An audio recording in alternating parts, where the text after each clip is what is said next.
ये एक ऑब्वियसली आप देख रहे हैं यहाँ पे कि बाबर आजम है और पेरी है, ठीक है। तो पाकिस्तान में ये इमेज ना इस वक्त वायरल हो रही है कि नहीं जी पेरी ने बाबर आजम को प्रपोज करा। देखिए आप देखिए बीबीएल के अंदर ये पाकिस्तान के अंदर एआई का दुरुपयोग है।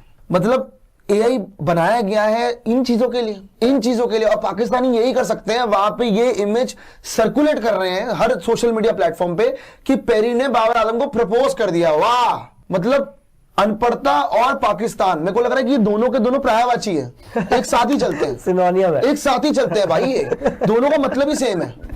तो ये बहुत बेशर्मी की बात है। रुको जरा, सबर करो। Misinformation and fake news have flooded social media following the India-Pakistan conflict. Fake videos using AI-generated clips and recycled war footage spread across X, WhatsApp and Facebook after the terrorist attack in the town of Pahalgam. One of the biggest online trends we saw during this conflict, deepfakes. This AI-generated video went viral. It appeared to show Pakistan's military spokesperson admitting to the loss of 2 fighter jets. We regret to confirm that 2 JF-17 aircraft were lost during active duty. The video was nearly flawless until you listened closely. It was such a sophisticated deepfake. What he's saying, his lips are actually doing the same.